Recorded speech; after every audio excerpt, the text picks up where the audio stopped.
Abram as suas Bíblias em 1 Reis capítulo 18.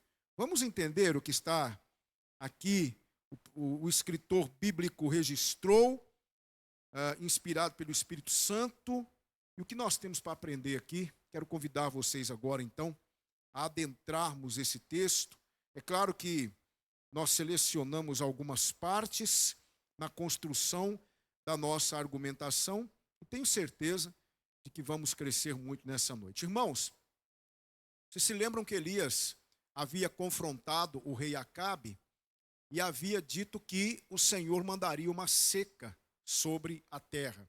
E de fato isso aconteceu, uma seca severa, mais de 3 anos, 3 anos e meio aproximadamente. E obviamente que aquilo prejudicou e muito, não é, o desenvolvimento econômico de Israel, e muita gente deve ter morrido, animais devem ter morrido, o sofrimento era extremo. Então, Acabe, ele chama Obadias. Esse Obadias é interessante porque eu pesquisei, procurei algumas informações acerca desse homem e confesso que não dispomos de muitas informações acerca dele. O fato é que ele era mordomo, ele era alguém muito importante para o rei Acabe. Acabe, então, ele dá a Obadias a incumbência de sair por Israel, no caso o reino do norte, procurando algum tipo de folhagem, algum tipo de relva, para que pelo menos os animais pertencentes ao exército pudessem ser poupados, pudessem sobreviver. Então Obadias foi numa direção, Acabe foi noutra direção. Leia comigo, por favor, versículos 1 a 4. Nós vamos tomar conhecimento desse Obadias. E sucedeu que depois de muitos dias, a palavra do Senhor veio a Elias no 3º ano, dizendo: vai, apresenta-te a Acabe, porque darei chuva sobre a terra. E foi Elias apresentar-se a Acabe, e a fome era extrema em Samaria, que era a capital do reino do norte. Acabe chamou a Obadias, o mordomo, e Obadias temia muito ao Senhor, porque sucedeu que, destruindo Jezabel os profetas do Senhor, Obadias tomou 100 profetas e de 50 em 50 os escondeu numa cova e os sustentou com pão e água. Esse Obadias era o administrador de Acabe, era o mordomo, e ele então vai obedientemente, não é, obedecendo a ordem de Acabe, procurar algum tipo de relva para os animais, mas o texto bíblico faz questão de mostrar que esse Obadias, olha que interessante, temia muito ao Senhor.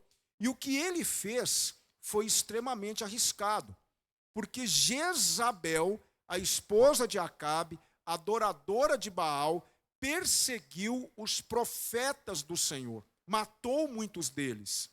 Então isso que Obadias fez foi extremamente arriscado, inclusive para ele mesmo. Ele poderia ser morto se ele fosse descoberto. Mas como ele temia muito ao Senhor, o que é que ele faz? Ele pega 100 profetas, ele consegue poupar a vida de 100 profetas e o sustenta com pão e água em 2 grupos de 50.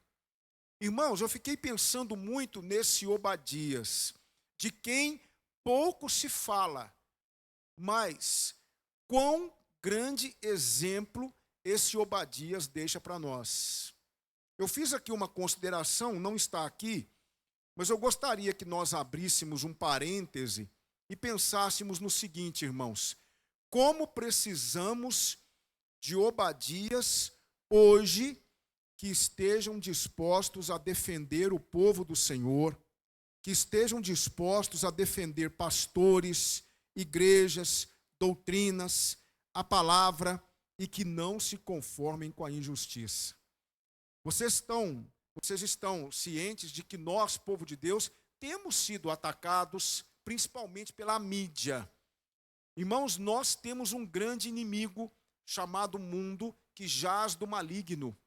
E nós estamos já vivendo o início de uma perseguição religiosa. E não só no Brasil, mas no mundo todo. Se você puder hoje mesmo pesquisar no Google, pesquise lá perseguição religiosa no mundo, e você verá muitos países fechados para o evangelho, perseguindo, destruindo igrejas, perseguindo o povo de Deus, matando, sequestrando pastores. E aqui no Brasil, embora isso ainda não esteja acontecendo, é notório que a igreja do Senhor está passando por uma grande perseguição, principalmente no que tange aos posicionamentos que a igreja tem assumido. A igreja de Jesus, ela tem realmente se posicionado contra injustiças, contra a maldade humana, contra a imoralidade principalmente. E nós temos percebido que, infelizmente, o povo de Deus às vezes se cala frente a essas injustiças que têm sido cometidas. Eu não quero aqui entrar no mérito da questão, até porque nós temos muitas diferenças no que tange a nossa eclesiologia, no que tange a nossa pneumatologia, numa série de coisas, mas vocês estão acompanhando o que está acontecendo com um pastor de renome nacional. Ele falou algo em um culto, retiraram o que ele disse do contexto e estão usando isso contra ele, não é? Algumas pessoas estão se posicionando e eu penso, irmãos, que nós como povo de Deus não podemos aceitar calados que injustiças como essas continuem sendo praticadas. Por isso que nós precisamos hoje de Obadias que defendam o povo de Deus. Há uma frase de Martin Luther King Jr. que eu gosto muito, e a frase diz o seguinte: o que me incomoda não é o grito dos maus, mas o silêncio dos bons. Martin Luther King disse isso. Às vezes nós estamos aceitando as coisas com muita passividade. O mundo tem pisado na palavra de Deus. O mundo tem pisado no evangelho, tem debochado, tem zombado do evangelho. E o povo de Deus muitas vezes calado, omisso, passivo, assistindo tudo de camarote. Nós precisamos nos posicionar. E essas oportunidades para nos posicionarmos, elas aparecem em todas as esferas da nossa vida. Precisamos nos posicionar na família, precisamos nos posicionar na escola onde estudamos, na maioria, né?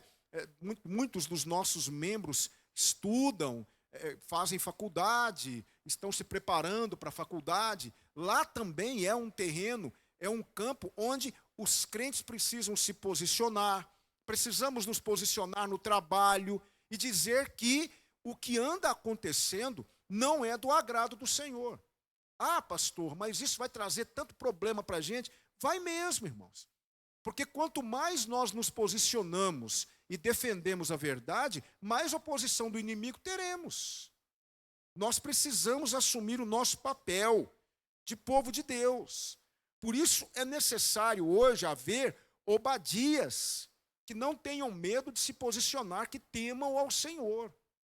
Eu não quero aqui, irmãos, de maneira nenhuma, eu confesso que eu não vi o vídeo todo, mas pelo que se mostra, é que andam cometendo uma injustiça com ele, porque eu não acredito que ele falaria o que estão dizendo que ele falou, incitando ódio contra grupos, não é, de homossexuais, até porque esse não é o papel da igreja. Nós somos radicalmente contra a violência, seja ela de que forma for, ou com quem quer que seja.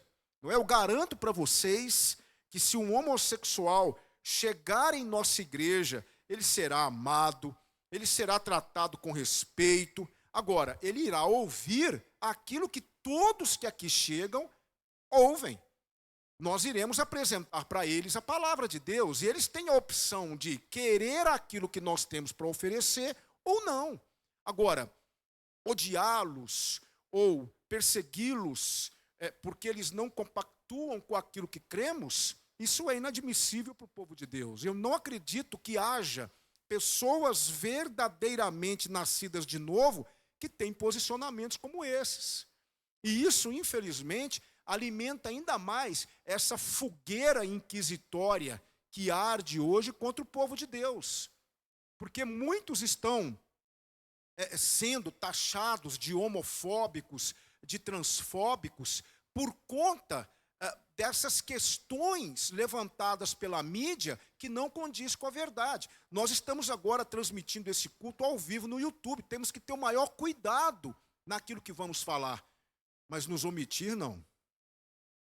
Nós precisamos, irmãos, aprender com Obadias e pedir ao Senhor que nos ajude a nos posicionar aqui ou onde quer que seja. Assim como Obadias se posicionou.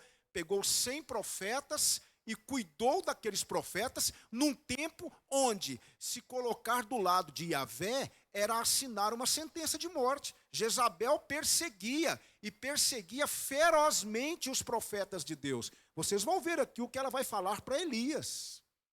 Quando ela fica sabendo que os 450 profetas de Baal foram mortos, ela vai ameaçar Elias.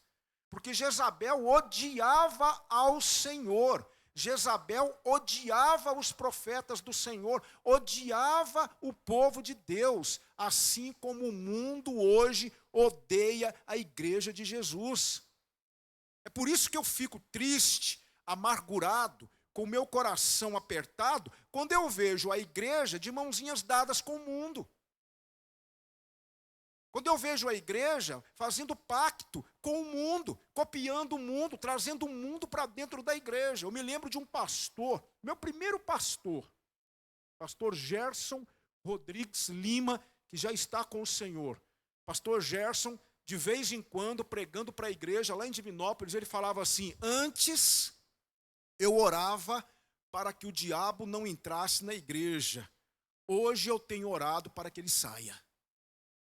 Porque, infelizmente, nós estamos vendo hoje uma igreja passiva, omissa, e que está, assim, enamorada do mundo, enquanto o mundo está com um punhal pronto a apunhalar a igreja pelas costas com essas atitudes que nós estamos vendo por aí. Então, nós precisamos nos posicionar, não é? Odiar, nunca. Perseguir, jamais. Depreciar, em absoluto. Diminuir as pessoas por conta da sua opção sexual, de maneira nenhuma. Mas nos posicionar, porque amar não é ser conivente. Amar é se posicionar.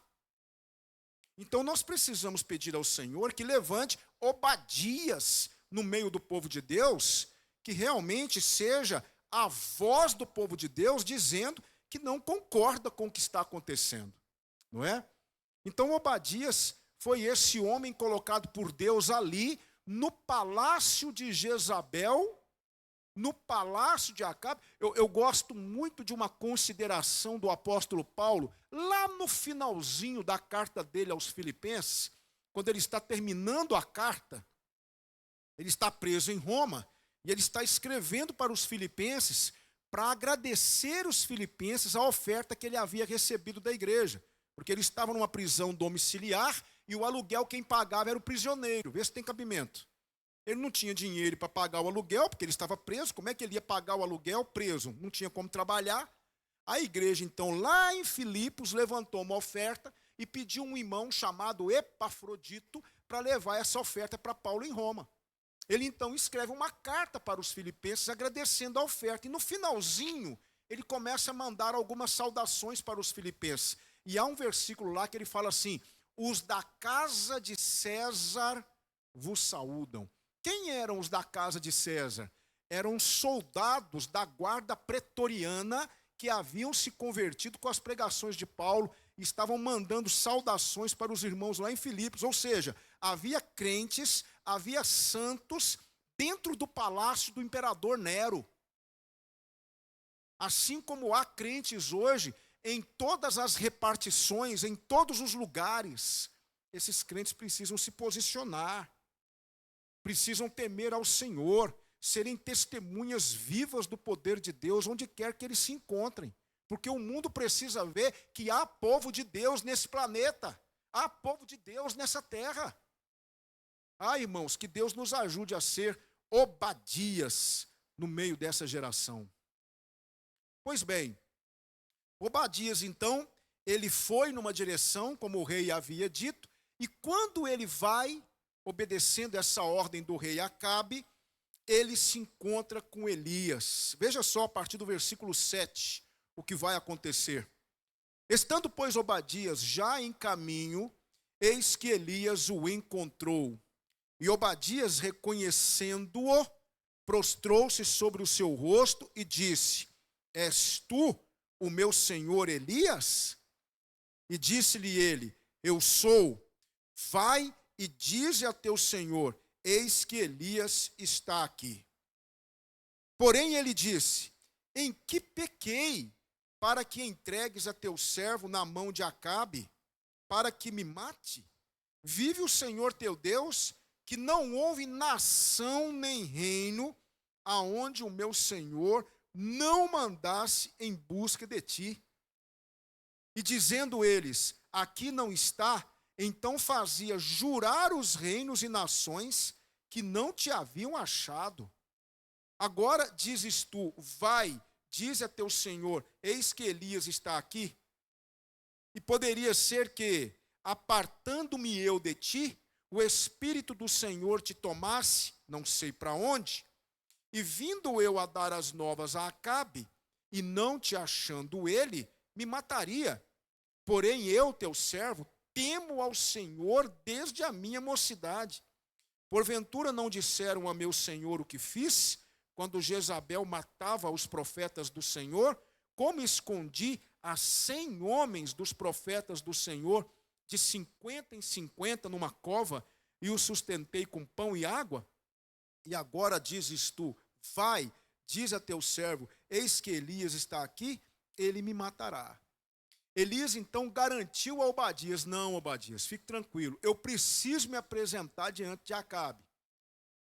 Então Obadias, acreditando na palavra de Elias, vai a Acabe e dá essa notícia para Acabe. E aí me chama a atenção, preste atenção, 3 anos haviam se passado.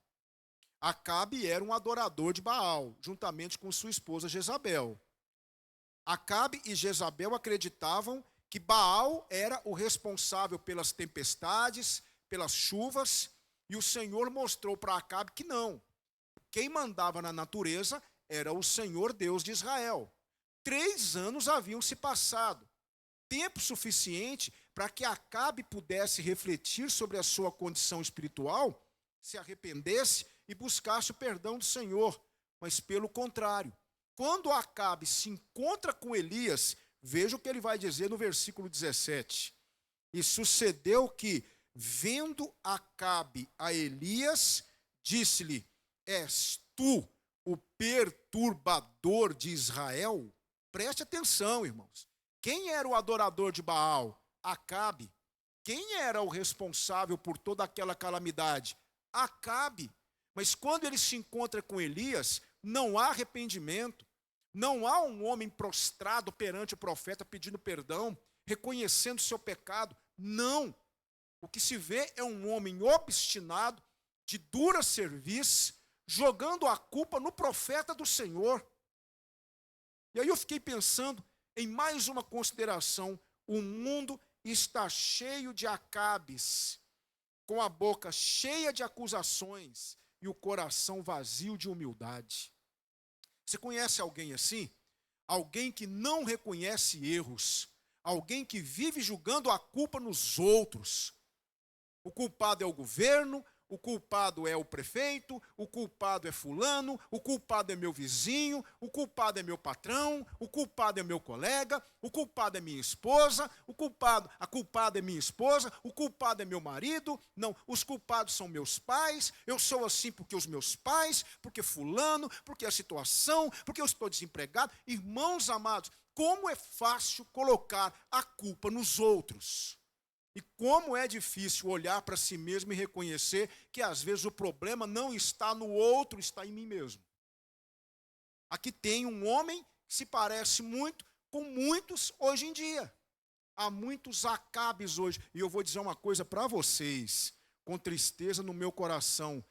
Se tem um lugar hoje cheio de Acabes, esse lugar é a igreja de Jesus.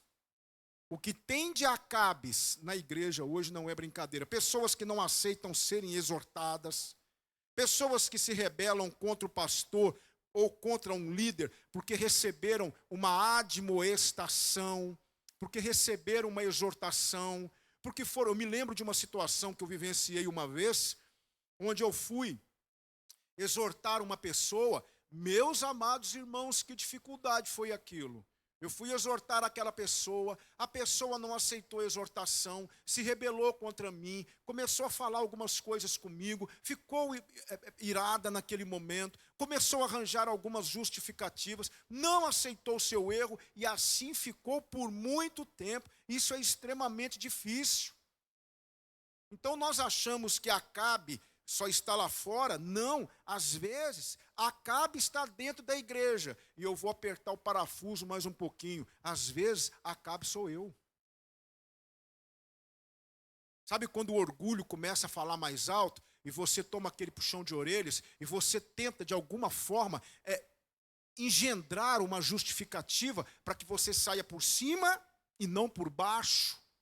Ah, irmãos amados, a palavra de Deus é clara em dizer uma coisa: Deus resiste aos soberbos, mas dá graça aos humildes. Se tem uma coisa que agrada o Senhor, é a humildade. É reconhecer que erramos. É dizer, eu errei, eu não devia ter falado isso, eu não devia ter feito isso. Por favor, me perdoe. Eu vou me esforçar para que isso não aconteça novamente. Mas infelizmente não é isso que acontece.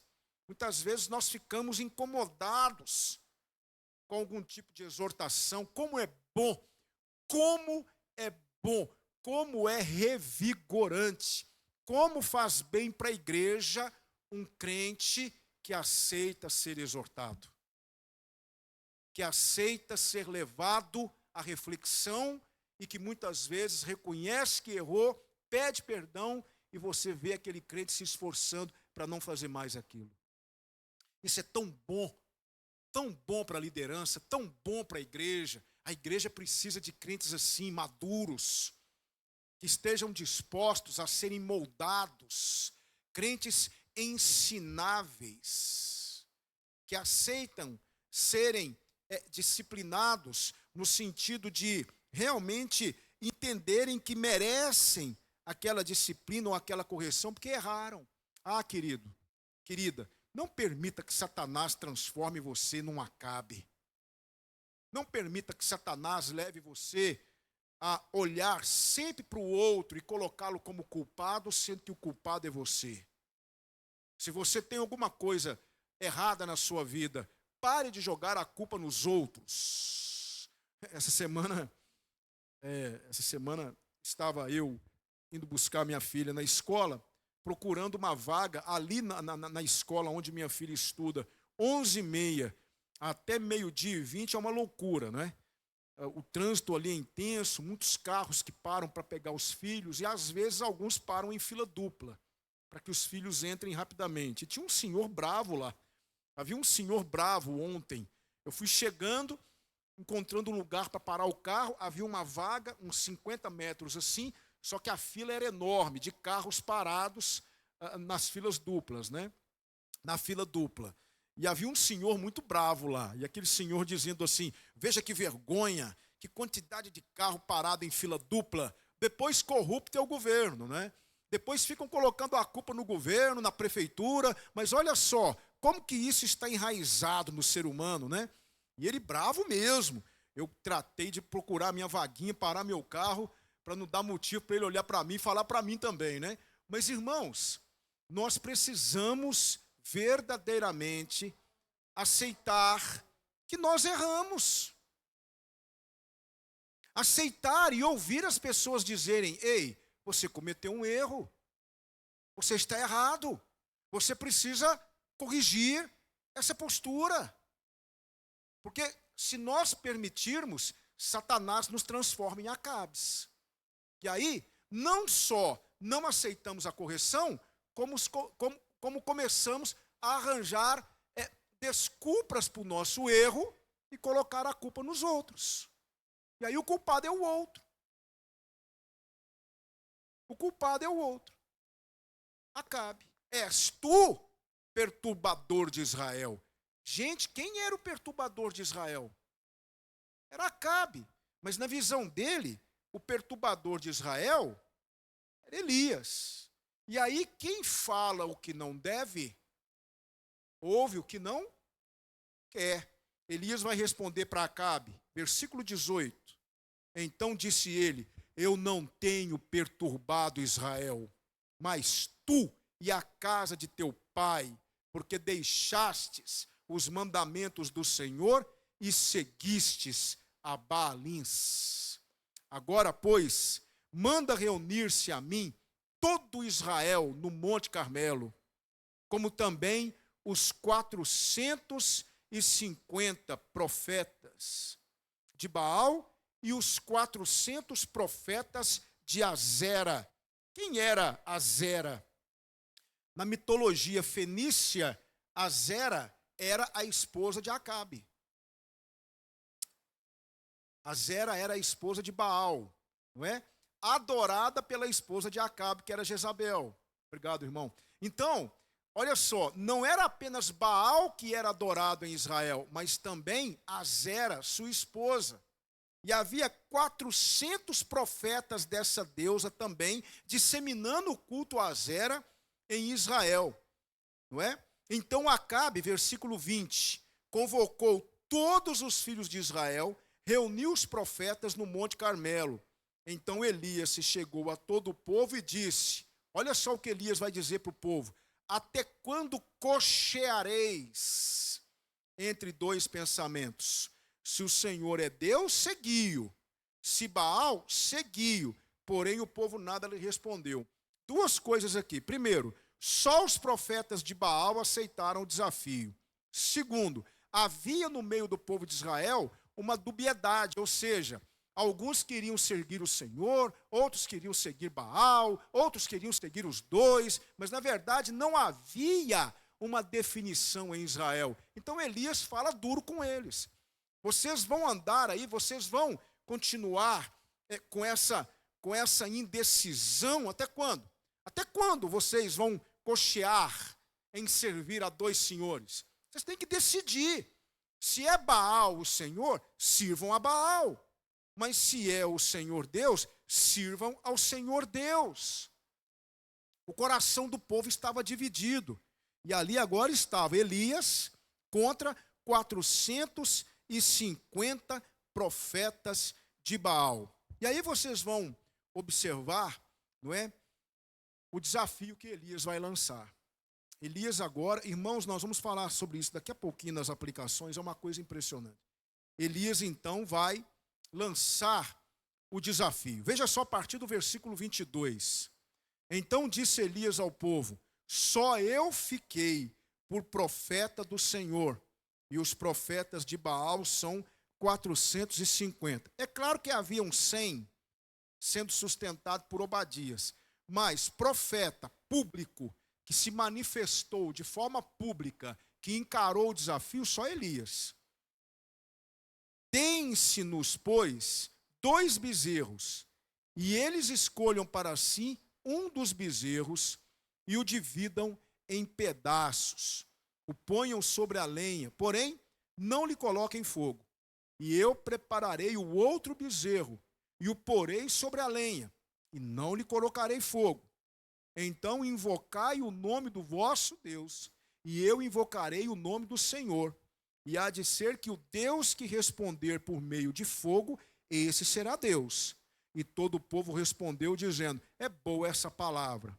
Aí a partir dos versículos 25 ao 29, você vai ver tudo se desenrolando. O que foi que aconteceu? O povo começou a berrar, os sacerdotes começaram a bradar, gritar: ah, Baal, responde-nos, Baal, ah, Baal. E isso foi da manhã até as 3 horas da tarde. E eles se retalhavam. Irmãos, dizem que Baal, algumas descobertas arqueológicas constataram que uma das características de Baal era o seu fascínio por sangue. Então esses sacerdotes de Baal se retalhavam para que Baal pudesse sentir o cheiro do sangue e assim, quem sabe, ele poderia ser atraído, a sua atenção poderia ser atraída para aqueles homens. Por isso que eles começaram a se retalhar. Isso fazia parte do culto a Baal.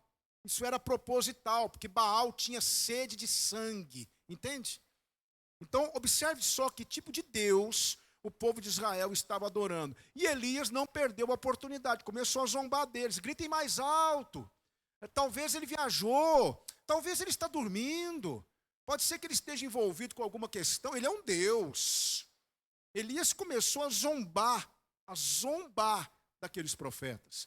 Então, repito, da parte da manhã, logo cedo, até 3 horas da tarde, o horário do sacrifício da tarde, Baal nada respondeu. Chegou a vez de Elias. Versículo 30. Então Elias disse a todo o povo: chegai-vos a mim. E todo o povo se chegou a ele. E restaurou o altar do Senhor. Veja só o que Acabe e Jezabel fizeram em Israel. Levaram Israel à idolatria, a ponto de destruírem o altar de adoração ao verdadeiro Deus, que estava quebrado.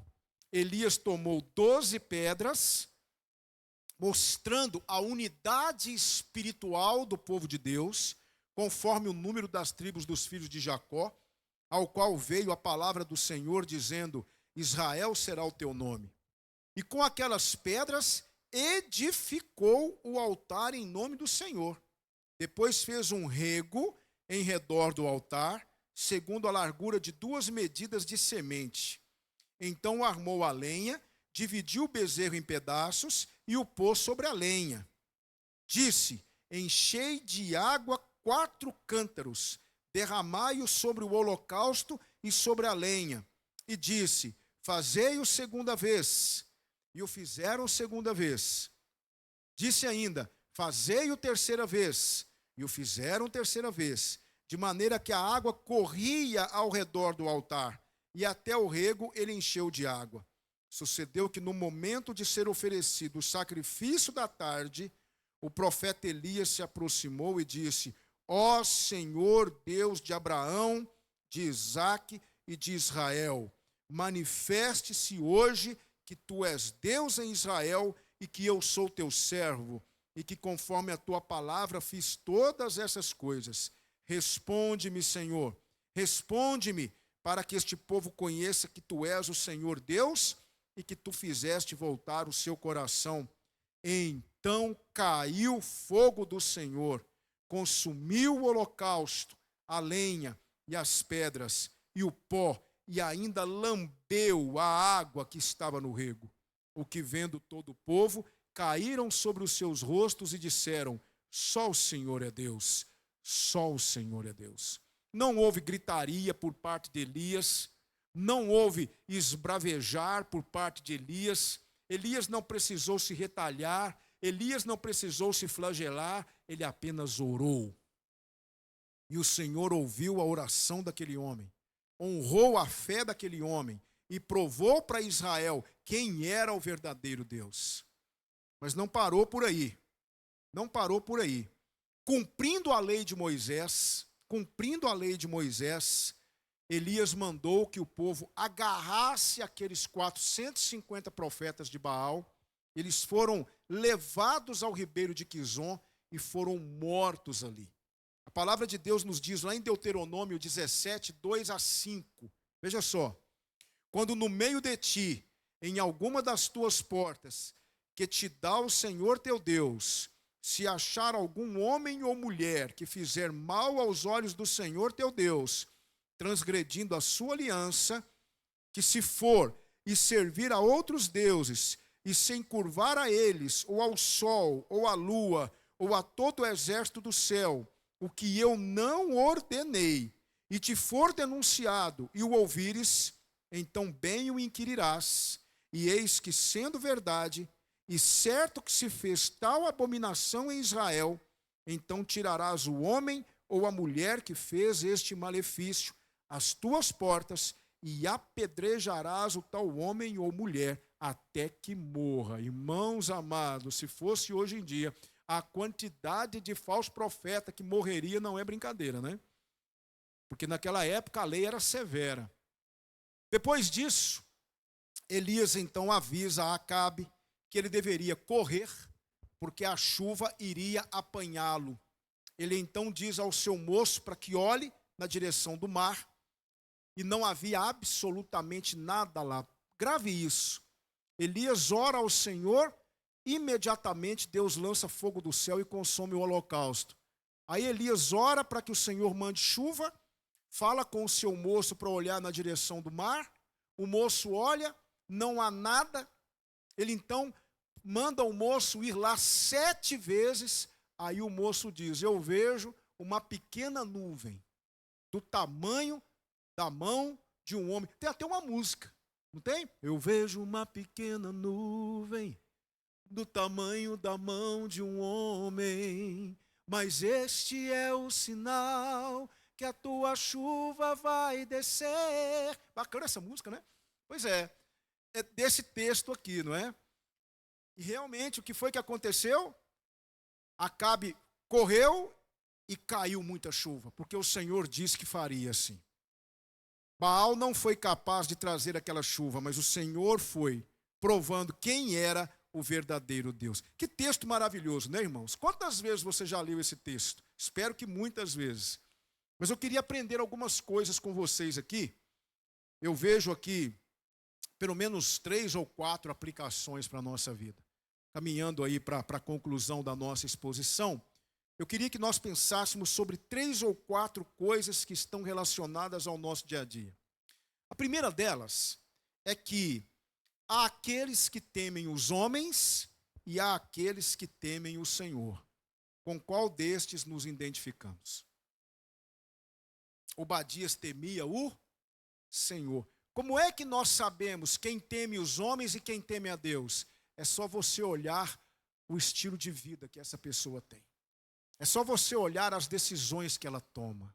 Pessoas que temem a Deus erram menos. Pessoas que temem a Deus são mais equilibradas. São pessoas mais sensatas. São pessoas mais maduras. São pessoas firmes e pontuais.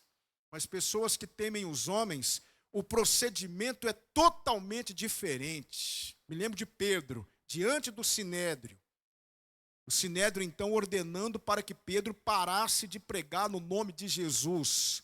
E aí Pedro, com toda a autoridade e coragem que o Espírito Santo lhe dera, olha para aqueles homens e diz assim, eu quero que vocês pensem se é correto antes obedecer aos homens ou obedecer a Deus. O que é mais certo? Hoje, infelizmente, nós estamos vendo pessoas que se dizem cristãs, que se dizem detentoras da graça de Deus, mas que temem os homens. E por causa disso, não se posicionam, ficam caladas, vivem dando mau testemunho, porque o que importa para elas é a opinião dos homens e não a opinião de Deus. É totalmente antagônico o estilo de vida de alguém que teme a Deus com o estilo de vida de alguém que teme os homens. São 2 estilos de vida totalmente diferentes. Pessoas que temem a Deus são pessoas que chamam a atenção da sociedade, são pessoas seguras, são pessoas que não negociam seus princípios. Pessoas que temem a Deus vivem para agradar a Deus. Ainda que do lado de lá existam 450 pessoas dizendo que ele está errado. Ele sabe que não está e ele fica firme porque ele teme o Senhor. Irmãos, se tem uma coisa que nós precisamos abastecer em nós, é o temor do Senhor. Se tem uma coisa que nós precisamos pedir a Deus para fazer crescer em nós, é o temor do Senhor. Salomão vai dizer que o temor do Senhor é o princípio da sabedoria. Nós precisamos temer a Deus. É isso que nós precisamos. Precisamos olhar para o céu e falar: Senhor, Tu és o meu Deus e eu vivo para Ti. O que as pessoas pensam não me interessa. Eu quero viver para a Tua glória. Ainda que as portas batam na minha face, ainda que eu perca meu trabalho, ainda que os meus amigos se afastem, ainda que eu seja taxado disso ou daquilo, eu quero viver para a sua glória, porque eu temo a Ti. É disso que nós precisamos.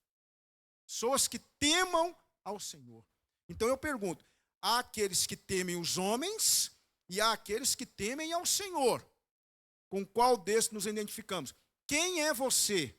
Não responda para mim, responda para você mesmo. Você vive temendo a Deus ou você vive temendo os homens? Você é daqueles que tem medo da opinião dos outros ou você é daqueles que tem medo da opinião de Deus? Primeira coisa que eu aprendo aqui, aprenda com Obadias. Obadias temia ao Senhor e ele fez com que 100 profetas permanecessem vivos, arriscando a própria vida, porque ele temia ao Senhor. É disso que a igreja de Jesus precisa. Crentes que temam a Deus e que quando saem daqui de dentro e vão lá para fora, mostrem isso no dia a dia. É disso que nós precisamos. Irmãos, como é que está o nosso temor ao Senhor? Quem temos temido mais? Deus ou os homens? Segunda coisa que eu aprendo aqui, reconhecer erros e arcar com as consequências, eis o caminho da restauração.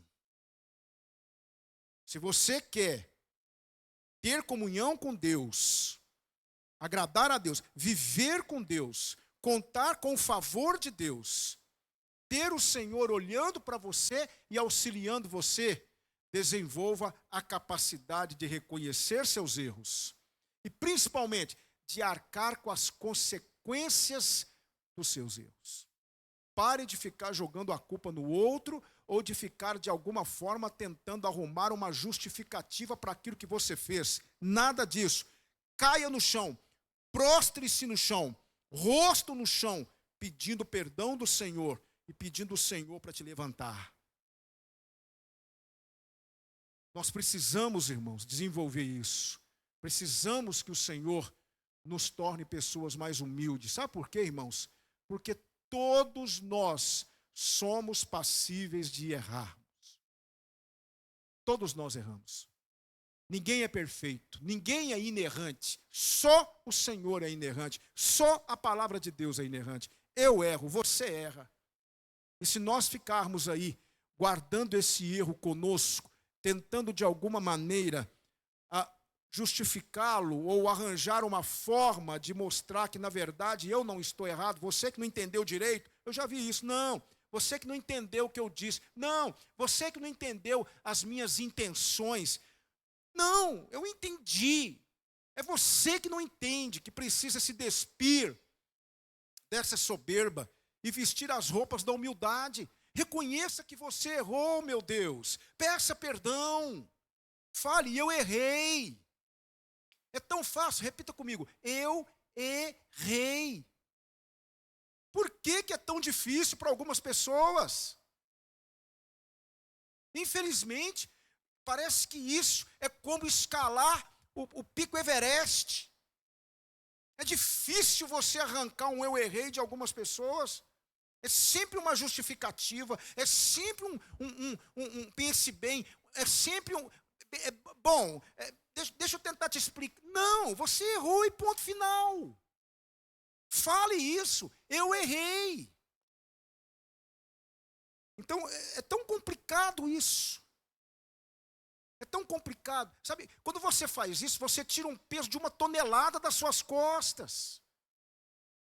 Você está realmente dizendo para Jesus: o que tu fizeste na cruz tem importância para mim. Porque todas as vezes que nós erramos, e nós confessamos o nosso pecado, nós estamos nos apoderando do perdão de Deus que nos foi dado na cruz do Calvário. Agora, se eu me mantenho irredutível, soberbo, tentando justificar os meus atos, eu estou dizendo para Jesus que o que ele fez na cruz não valeu de nada para mim, porque eu mesmo resolvo as minhas questões. Ah, irmãos, não deixe que a síndrome de Acabe acometa você. Aprenda a dizer: eu errei, a culpa é minha, a falha foi minha. Você está coberta de razão. Eu não devia ter tomado essa atitude, eu não devia ter falado o que eu falei. Eu errei. Sorry.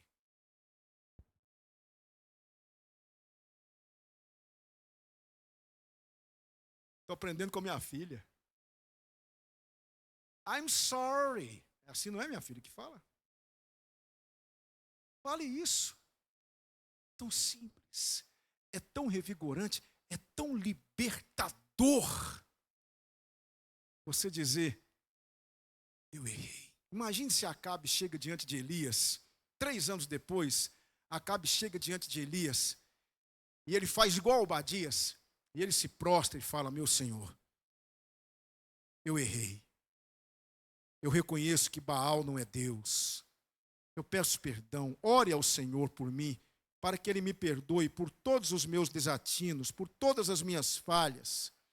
Restaure a minha vida. Eu quero servir somente ao Senhor. Eu garanto que a história teria sido outra. Mas não. O Acabe chega diante de Elias, o que é que ele fala? És tu, perturbador de Israel. Até que enfim eu te encontrei. Olha o que você aprontou em Israel. Só faltou dizer isso. Por quê? Soberba, obstinação, dureza de coração, dura serviço. O que a palavra dura serviço significa? É aquela pessoa do pescoço duro. Dura serviço é isso. Pessoa do pescoço duro, que não se dobra. Ah, irmãos, reconhecer erros e arcar com as consequências. Eis o caminho da restauração. Mas eu aprendi mais uma lição aqui. Submetamo-nos à soberania de Deus na oração. Às vezes, suas respostas serão imediatas. Outras vezes, não. Aí eu volto para o que aconteceu com Elias. Elias no Monte Carmelo orou ao Senhor: manda fogo, Senhor, manda fogo. Imediatamente Deus ouviu a oração de Elias e consumiu o holocausto. A Bíblia diz que lambeu a água naquele rego que havia sido construído ao redor do altar. Imediatamente. Mas quando Elias disse que a chuva viria, Elias precisou orar 7 vezes para que Deus ouvisse. Isso quer nos ensinar alguma coisa. Às vezes você orará a Deus e Ele ouvirá você no momento que você orou, mas às vezes não. Às vezes Ele vai demorar. Às vezes Ele vai querer que você ore 7 vezes. Às vezes Ele vai querer que você ore 7 meses. Às vezes Ele vai querer que você ore 7 anos. Porque em você Ele quer despertar uma característica que às vezes Ele não está vendo. Qual é, pastor? Perseverança na oração. Perseverar, sabe? Orar, orar, orar, orar. Irmãos, é tão interessante. Sabe aquela passagem lá em Atos, quando Pedro está preso? Herodes mandou prender Pedro, e depois da Páscoa, Herodes queria pegar Pedro, porque ele já havia mandado matar Tiago, ele já havia degolado Tiago. Agora ele queria também, ele viu que isso agradou os judeus. Ele então pega Pedro, e coloca na prisão. Porque ele queria, depois da Páscoa, não durante a Páscoa, mas depois, matar Pedro também, porque ele viu que aquilo fez com que ele crescesse, não é? Diante dos judeus, porque havia realmente um atrito constante entre a casa de Herodes e os judeus. Então, como ele viu que conseguiu agradar os judeus matando Tiago, ele pensou: vou matar então o líder, que é Pedro. Se eu fizer isso, aí que a minha média com os judeus vai crescer. Aí vocês sabem, não é? Lá na casa de João Marcos, aquele que escreveu o Evangelho de Marcos, a Bíblia diz uma coisa muito interessante. A igreja fazia contínua oração por ele a Deus. Olha a palavra, contínua oração. Essa palavra contínua é um termo médico. Quem é que escreveu o livro de Atos? Lucas. E o que Lucas era?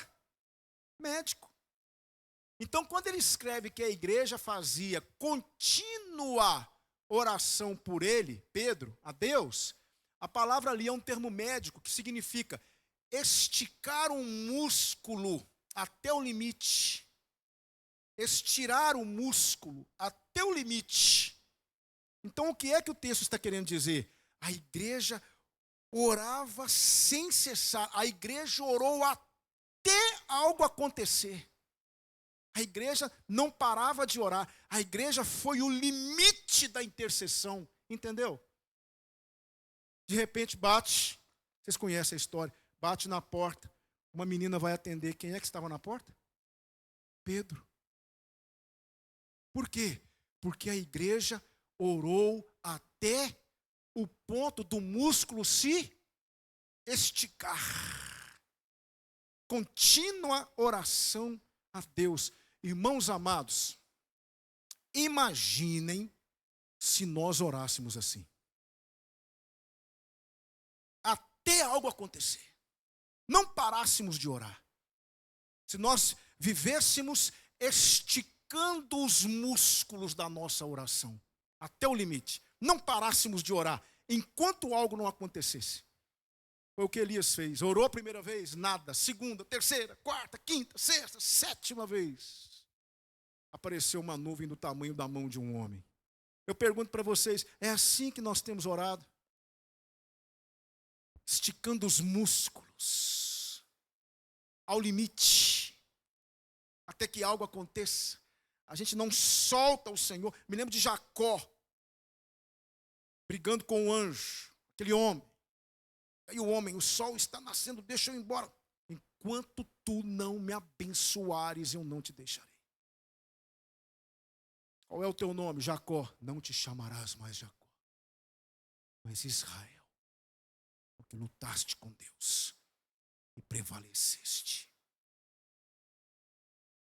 Precisamos, irmãos, olhar para a oração não como um subterfúgio para aliviar a consciência, mas como um mecanismo de busca da presença de Deus.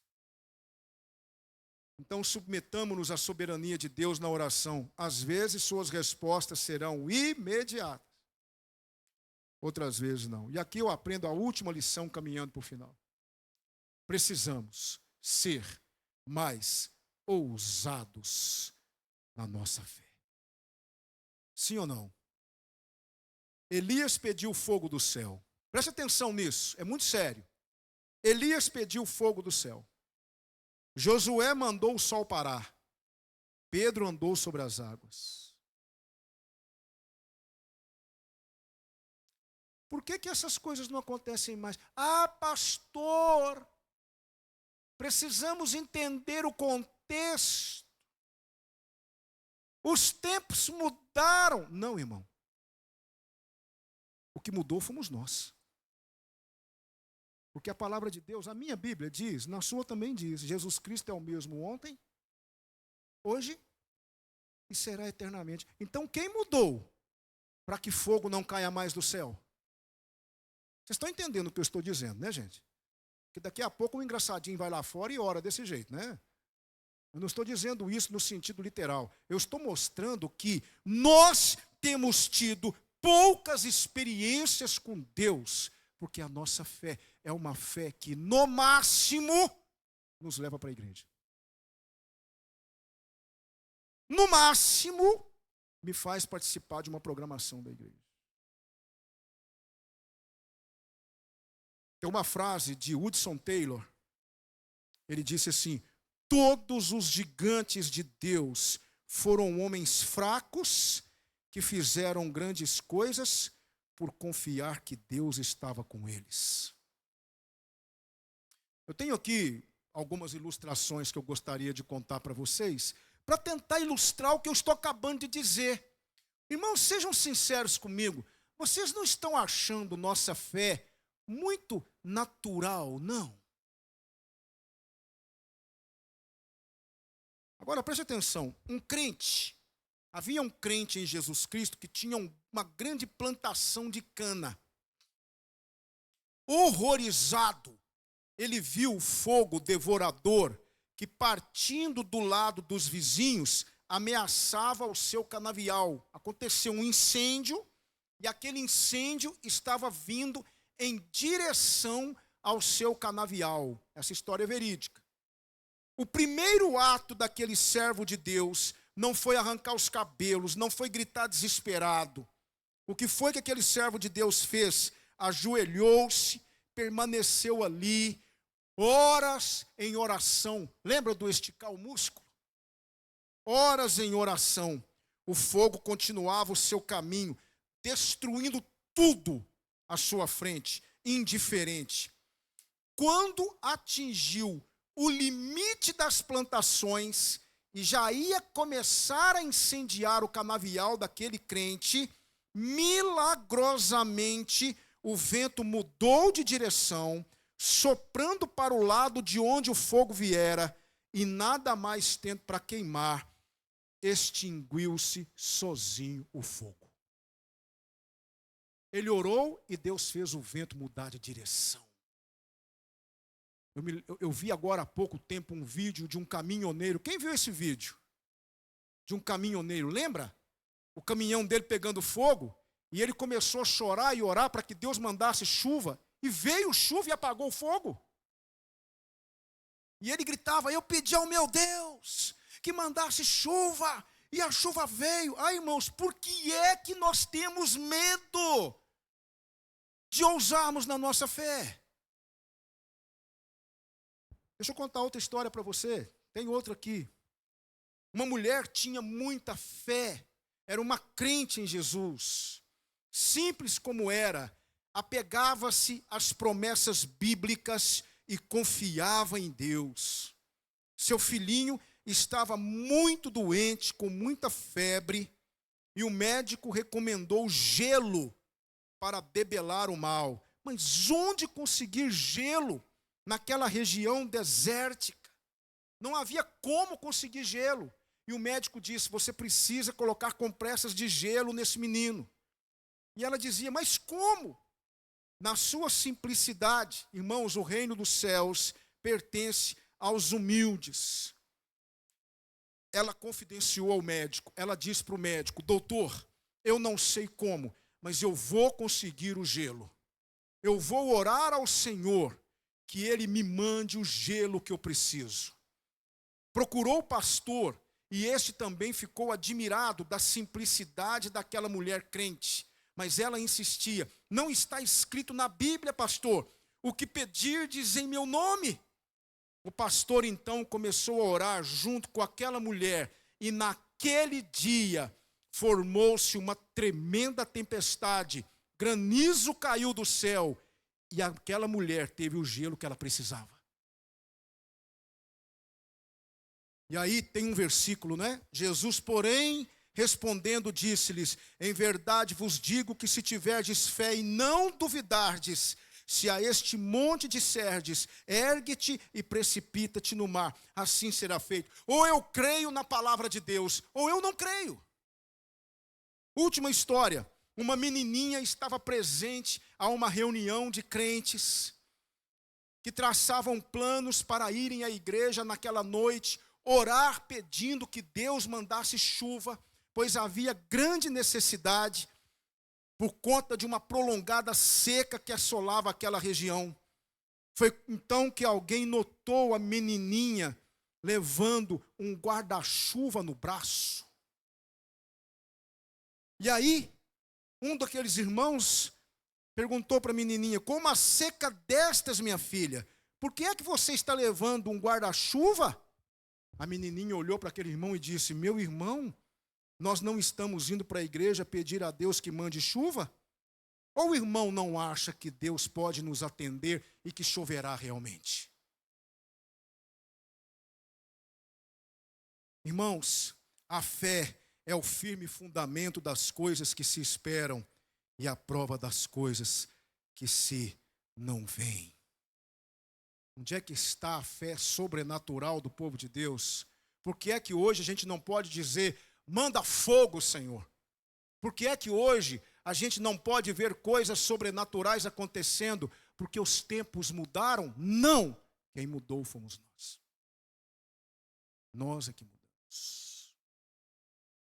Por isso eu repito, essa última aplicação, irmãos, eu repito para vocês, precisamos ser mais ousados na nossa fé, precisamos falar com o Senhor, ó Deus, só isso não, a minha fé é pequena demais, eu preciso ter um pouco mais de fé, eu quero ver coisas que o homem natural não vê, eu quero ser capaz de ver o sobrenatural do Senhor. E isso independe de denominação, isso independe de confissão religiosa, isso depende de Deus. Mas o que eu aprendo de Jesus Cristo aqui? E eu termino. Assim como Elias derrotou Baal no Monte Carmelo, Jesus Cristo derrotou Satanás no Monte da Caveira. O primeiro derrotou com fogo, mas o segundo com o seu próprio sangue. Bendito seja o nome do Senhor. Bendito seja o Senhor de Elias, que é o nosso Senhor. Que Deus nos abençoe. Lembre-se de uma coisa, Tiago vai dizer, Elias era um homem sujeito às mesmas paixões que nós. Elias não era diferente de nós. Não são os tempos, somos nós. Vamos mudar, povo de Deus.